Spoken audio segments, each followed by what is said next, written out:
হুগলির খানাকুল 2 নম্বর ব্লকের চিংড়া গ্রাম পঞ্চায়েতের ঠাকুরানী চক পূর্বপাড়ায় তৃণমূল কংগ্রেসের প্রাক্তন পঞ্চায়েত প্রধানকে বেধড়ক মারধরের অভিযোগ করল বিজেপি আশ্রিত দুষ্কৃতীদের বিরুদ্ধে।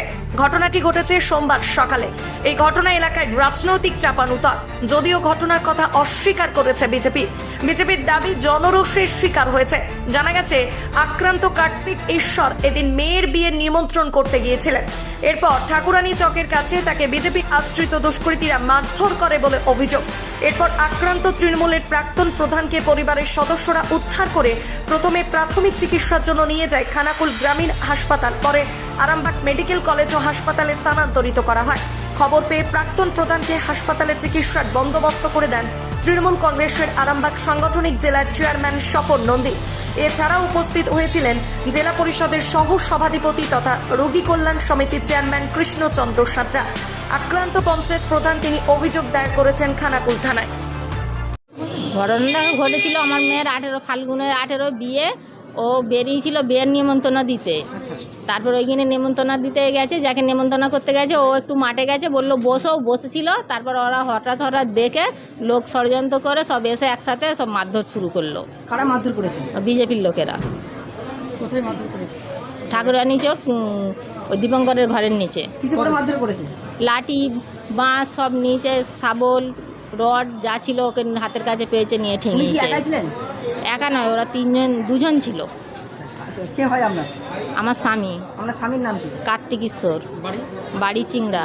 উনি কি আগে ও প্রধান ছিল, আমি উপপ্রধান ছিলাম চিংড়া পঞ্চায়েত। এখন আপনি কোন দায়িত্বে আছেন? আমি মেম্বার, কিন্তু ওরা আমাকে পঞ্চায়েতে উঠতে দেয় না, আমি পঞ্চায়েতে যাই না এখন। ওরা কি বিজেপির দাপট বেশি? বিজেপির ওরা 12 জন, আমরা 6টা পেয়েছি তৃণমূল। এখন বিজেপির পঞ্চায়েত। আমরা একদিন মিটিংয়ে গিয়েছিলাম, আমাদেরকে নামিয়ে দিয়েছিল সুরজিৎ, বলেছিল পঞ্চায়েত থেকে নেবে যাও, দরকার নেই তোমাদেরকে। আমরা সেই দিন থেকে আর পঞ্চায়েতে যাইনি। না, আপনার স্বামী কি তৃণমূল করার জন্যই কি আপনার স্বামীকে মারধর করা হয়েছে এমন অভিযোগ করছেন? হ্যাঁ, আমার স্বামী তো এখন পদে নেই। 10 বছর আগে, মানে আগের গ্রুপে প্রধান ছিল, এইবারে কোনো মেম্বারশিপ নেয়নি। আপনার নাম কি? লিলিমা ঈশ্বর। আজকে কোথায় আনা হয়েছে আমার স্বামী? হ্যাঁ, আচ্ছা, আজকে আমাদের যে এক্স প্রধান কার্তিক ঈশ্বর, ওর মেয়ের বিবাহ ও নেমন্তন্ন করতে বেরিয়েছিল। আর সন্ন্যাসী সাথে একটা চায়ের দোকানে বসে চা খাচ্ছিল। ওইটে ঠাকুরানী চক অঞ্চলে প্রচণ্ডভাবে মাথায়, পিঠে, পায়ে প্রচণ্ডভাবে বাঁশ দিয়ে, রড দিয়ে, তারপর শাবল ছিল দিয়ে মারধর করেছে। অচৈতন্যভাবে পড়েছিল। ওখানকার মানুষ তাদের হসপিটালে, খানাকুল হসপিটালে ভর্তি করেছিল। আশঙ্কাজনক অবস্থা আছে, তাকে আরামবাগ মেডিকেল কলেজে রেফার করেছে আমাদের নেতা। তাকে আমরা আমরা সকলে মিলে এসে হসপিটালে এনেছি তার চিকিৎসার ব্যাপারে। মাঠে গেল, নেমন্তন্ন করতে গেলাম আমার বাড়িতে না যেয়ে চায়ের দোকানে বসছিল। আমাকে ফোন করলো, আমি স্যার আসছি, আপনি 5 মিনিট বসুন। আমি এসে গেলাম, এসে যে আমি দাদা তাহলে বাড়িতে চলো। ওই যে এরকম বাঁশ, রড, তারপরে পোড়েন ছিল দোকানে, এইসব পোড়েনটা দিয়ে আমার মাথাটা ফাটিয়ে দিত। দোকানদার একটা মহিলা, সে ধরে ফেলে। ওটা বিজেপির ছেলেরা। হ্যাঁ, আমাদের চেনা আছে। এখন সুশান্ত ঘোষের নেতৃত্বে কেন হলো ওটা তো আমরা ঠিক জানি না। মাঠ থেকে নেসে স্যার আমাদেরকে খালি এটা দেবে। আপনি কি করেন? আমি তৃণমূল করি।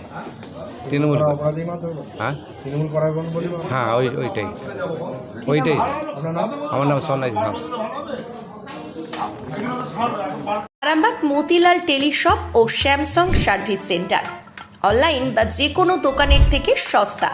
আপনাদের সকলের প্রিয় মতিলাল মোবাইল, তাই আজই আসুন। পুরানো মোবাইল সারানোর চেয়ে বেশি দামে এক্সচেঞ্জ, 0% ইন্টারেস্টে, 0 ডাউন পেমেন্ট, 0 কস্টে মোবাইল ফাইন্যান্সের সুবিধা। আমাদের ঠিকানা পুরাতন বাজার, আরামবাগ হেডপোস্ট অফিসের বিপরীতে, আরামবাগ, হুগলি। আমাদের যোগাযোগ নাম্বার 7001304430। এই প্রথম আরামবাগের উন্নত মানের নবজীবন আয়ুর্বেদ ভবন। এখানে সমস্ত প্রকার আয়ুর্বেদ ও ইউনানি ঔষধ পাওয়া যাবে। হোলসেল ও রিটেল রেটও পাওয়া যায়। এখানে রিটেলের সর্বোচ্চ 20% ছাড়ের সুবিধাও আছে। আমাদের ঠিকানা আরামবাগ গৌরহাটি মোড় 24 নম্বর রোডের পাশে। যোগাযোগ নাম্বার 7065492379 অথবা 8918561189।